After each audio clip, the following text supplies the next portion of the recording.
নমস্কার, আমি মাতাশ্রী ভার্গবী। আজকে আবার তোমাদের সামনে এলাম। আমাদের শ্রাবণ মাস তো পড়েই গেছে। শ্রাবণ মাসের সোমবারগুলো যাতে আমরা খুব ভালোভাবে পুজো করে আমাদের সকল মনের ইচ্ছা পূরণ করতে পারি, তার জন্য কিছু টিপস নিয়ে। শ্রাবণ মাস হলো ভোলা মহেশ্বরের মাস। এই কথা আমরা তো সবাই জানি, তাই না? শ্রাবণ মাসের প্রথম সোমবার হলো 22শে জুলাই থেকে। তোমরা কি করবে তার কতকগুলো আমি উপায় বলছি, তোমরা নোট করে নাও। 1 নম্বর উপায় হলো দুটো ছোট সবুজ রঙের এলাচ নেবে, সেটাকে খুব ভালো করে বেটে তাতে গাওয়া ঘি দিয়ে একটু মাখিয়ে নেবে।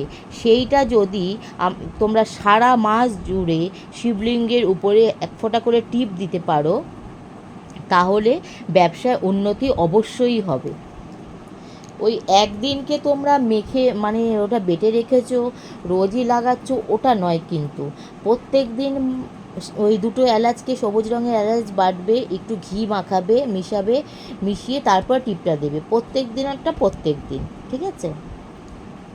2 নম্বর পয়েন্ট, একদম পরিষ্কার নিখুঁত গম নেবে 54টা। মানে কোথাও একটু কানা ভাঙা, একটু বেঁকা ওরকম নয়, একদম পরিষ্কার নিখুঁত এরকম পাওয়া যায়, একটু এতগুলো নেবে, তার মধ্যে থেকে বেছে বেছে নেবে, প্রত্যেকটা যেন পরিষ্কার হয়। 54টা নেবে, সেটা শিবলিঙ্গের উপরে দিয়ে পুজো করবে। যখন পুজো করতে বসবে শিবলিঙ্গের মাথার উপরে ওটা দেবে, দিয়ে যেমন ইত্যাদি তারপরে যা করো, জল দাও, বেলপাতা দাও, ফুল দাও, সবই করবে, কিন্তু ওই গোটা গমটা 54টা দেবে। তাতে অর্থ প্রাপ্তিতে কোনো বাধা আসবে না। 3 নম্বর পয়েন্ট, তোমাদের যাদের সন্তান কথা শুনছে না, তারা অল্প বেসন নাও। বেসনটা যেন ছোলার হয়, জবের বেসন নয়। আচ্ছা, বেসন নাও, তাতে একটু গাওয়া ঘি দিয়ে মাখিয়ে শিবলিঙ্গের উপরেতে ছোট করে একটা টিপ দাও। প্রত্যেক দিন দেবে, পুরো শ্রাবণ মাসটা এই সোমবার থেকে শুরু করো করে পুরো টানা মাসটা দেবে। তাতে তোমাদের যাদের সন্তান বাবা মায়ের কথা শুনছে না, তোমরা যা বলছো, পড়তে বসতে বলছো বলছে না, বা ইত্যাদি ইত্যাদি ইত্যাদি, হ্যাঁ, তাদের সন্তান বাধ্য হবে।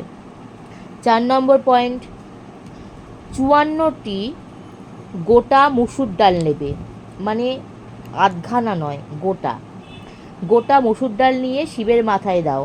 তাতে তোমাদের যে মঙ্গলদেব, মঙ্গল গ্রহ, যাদের মঙ্গল নিচস্থ, যাদের মঙ্গলের জন্য ভীষণ ঝামেলা ঝঞ্ঝাট ঝগড়াঝাটি ইত্যাদি হচ্ছে, তাদের মঙ্গল গ্রহ সন্তুষ্ট হবে। 5 নম্বর পয়েন্ট, অল্প একটু কেশর নাও, বা জাফরান যেটা আর কি, অল্প একটু কেশর নিয়ে বেটে তাতে একটু ঘি মিশিয়ে সেটা শিবলিঙ্গকে টিপ দিলে পড়াশোনাতে উন্নতি হয়। এই পড়াশোনা উন্নতিটা যে পড়াশোনা করে তাকেই করতে হবে। বাচ্চা করে, বাচ্চাকেই শিবলিঙ্গের মাথাতে টিপটা দিতে হবে, বাচ্চার জন্য মা করলে হবে না। 6 নম্বর পয়েন্ট, 108টা জপ দিয়ে শিবলিঙ্গকে পূজা করলে ঝামেলা ঝঞ্ঝাট কমবে। 7 নম্বর, দুটো ফুলযুক্ত, মানে লবঙ্গর তো মুখে একটা ফুল থাকে, ফুলটা তো ফেলে দিয়ে আমরা খাই, সেই লবঙ্গর ওই ফুলযুক্ত দুটো লবঙ্গ নিয়ে সেটাকে বেটে নিয়ে তাতে একটু ঘি মিশিয়ে শিবলিঙ্গকে টিপ দিলে দেনা শোধ হয়। 8 নম্বর পয়েন্ট, কালো তিলকে একটু বেটে নেবে, তাতে অল্প 2 ফোঁটা সর্ষের তেল দিয়ে ওটা মিশিয়ে নেবে, তারপরেতে সেই মিশ্রণটা শিবলিঙ্গকে টিপ দিলে শত্রু দমন হবে। নমস্কার, আজকে তাহলে এই পর্যন্ত, এই টিপসগুলো তোমাদেরকে দিলাম, তোমরা করো, অবশ্যই ভালো থাকবে। জয় মা দয়াময়ী তারা, জয় মা।